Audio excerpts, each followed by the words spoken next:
आज तक एक चीज़ हमने बहुत सुनी थी कि पैसा डबल होता है, लेकिन एग्ज़ाम में मार्क्स डबल या ट्रिपल या 4 टाइम्स ज़्यादा कैसे होते हैं, ये चीज़ हमारी समझ में नहीं आ रही है। तो चलिए जी, इसी पे आज बात करेंगे हम। आप सभी लोग जानते हैं कि जब से JKP constable communication telecommunication का रिजल्ट या फोटोग्राफर का जब से रिजल्ट आया हुआ है, तब से एक नया विवाद जम्मू कश्मीर के अंदर खड़ा हुआ है। फिर से एडमिनिस्ट्रेशन पे सवालात खड़े होना स्टार्ट हो गए हैं। जेकेएसएसबी की अगर बात की जाए तो जेकेएसएसबी पे फिर से बच्चों ने वार करना स्टार्ट कर दी है।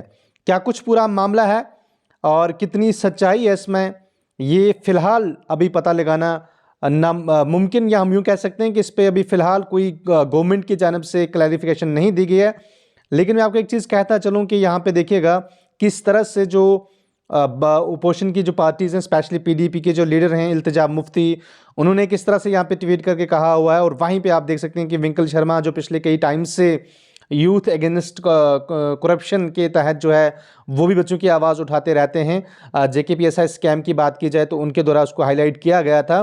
तो कुल मिला के चीज़ें जो हैं यहाँ पे सामने आई हैं। मैं आपको लेके चलूँगा थोड़ा सा इसके ऊपर कि क्या ऐसी चीज़ें हुई हैं। देखिए थोड़ा सा मैं आपको डिटेल में, जिस बच्चे ने टेलीकम्युनिकेशन में रैंक फर्स्ट ली हुई है, सॉरी मैं आपको एक बार लेके, हाँ, जिस बच्चे ने टेलीकम्युनिकेशन के अंदर रैंक फर्स्ट लेके रखी हुई है, उसके नंबर्स टेलीकम्युनिकेशन के अंदर 91.25 दिखाए गए हैं। और उसी बच्चे ने उससे पहले के एग्ज़ाम, जो आर्मड एग्जीक्यूटिव का एग्ज़ाम हुआ था, उसमें उसने सिर्फ 17 नंबर्स जो हैं वो स्कोर किए थे। उसके बाद जिस बच्चे के पास रैंक सेकंड है 91.25, उसने पहले एग्जाम में सिर्फ 5 नंबर लिए हुए हैं। और रैंक 4 की बात की जाए जिसके 88 हैं, उसके 36 हैं। रैंक 6 की यहाँ पे दिखाई गया है, उसका पहले वाले एग्जाम में 10 नंबर हैं। रैंक 7 जिस बंदे के पास है, उसने पहले वाले एग्जाम में सिर्फ 8 नंबर लिए हैं। रैंक 8 को दिखाया गया और इस तरह से बहुत सारी चीज़ें दिखाई गई हैं। एक चीज़ मुझे समझ में नहीं आ रही है कि हालांकि अगर सिलेबस की बात करें तो करीबन आपका 60% का सिलेबस था वो सेम था, इतना उसमें कोई ज़्यादा डिफरेंस नहीं थी। हम ये मानते कि बहुत बड़ी डिफरेंस थी तो एक बिल्कुल पैटर्न अलग से था, वो मेडिकल लाइन या यूँ ऐसे यूँ कहें कि उसमें मैथ ज़्यादा था, इसमें ये चीज़ें ज़्यादा नहीं थी। इनमें उन बच्चों को फ़ायदा मिला जिनका सब्जेक्ट थोड़े से हट के थे, ऐसा कुछ नहीं था। ओवरऑल अगर देखा जाए तो सिलेबस आपका मोस्टली 60-70% सेम था।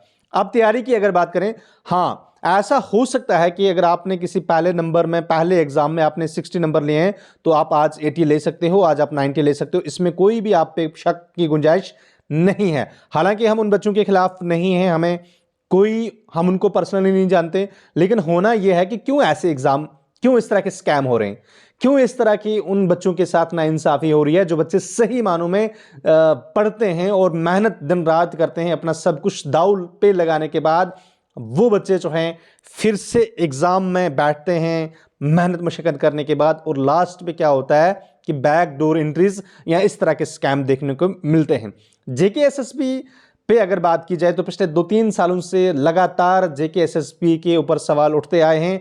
पता नहीं, मुझे ये चीज़ समझ नहीं आ रही है कि जो जेकेएसएसबी के ऑफिशियल्स हैं उन पे क्यों बच्चों की बातों का असर नहीं होता। मीडिया के लोग या बाकी सब चीज़ें आया दिन इनके ऊपर जो है सवाल उठाते रहते हैं, लेकिन उसके बाद भी इनको टस से मस क्यों नहीं होता।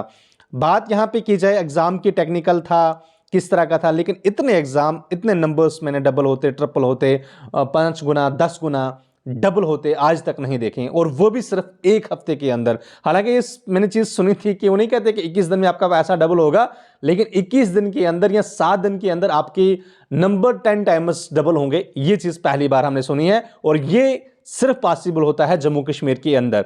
अगर ये सही मानों में ये चीज़ें हैं तो गवर्नमेंट को चाहिए कि वो अपना स्टैंड यहाँ पे लें, जेकेएसएसबी सामने आए, वो अपनी क्लैरिफिकेशन दे इस चीज़ के ऊपर, और बच्चों को जो सही और जेन्युइन एस्पिरेंट हैं उनका कैरियर जो है वो दांव पे है इस time.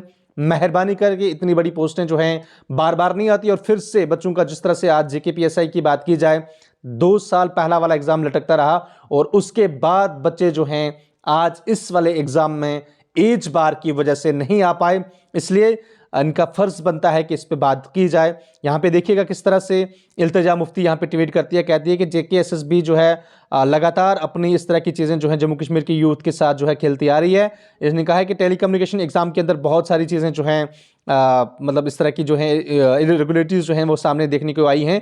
Government rules the power making laughing promises, government जो है वो गवर्नमेंट ने पावर में आने के बाद उन्होंने झूठे वादे लोगों को दिए हैं। इस तरह की चीज़ें उन्होंने नीचे साथ में ये सारी चीज़ें स्कोर कार्ड, रिजल्ट कार्ड जो है उसके फोटो स्क्रीनशॉट भी साथ में लगाए हुए हैं। और यहाँ पे विंकल शर्मा ने एक चीज़ कही है कि the day when I tried to convey administration of some of the miscreants but unknown policeman try to ना। इसने कहा कि जब एक बार आपको याद भी होगा शायद कि जब जेकेपी एग्जाम हो रहा था उस टाइम पे पुलिस इसको कन्वे अरेस्ट करने के लिए आई थी।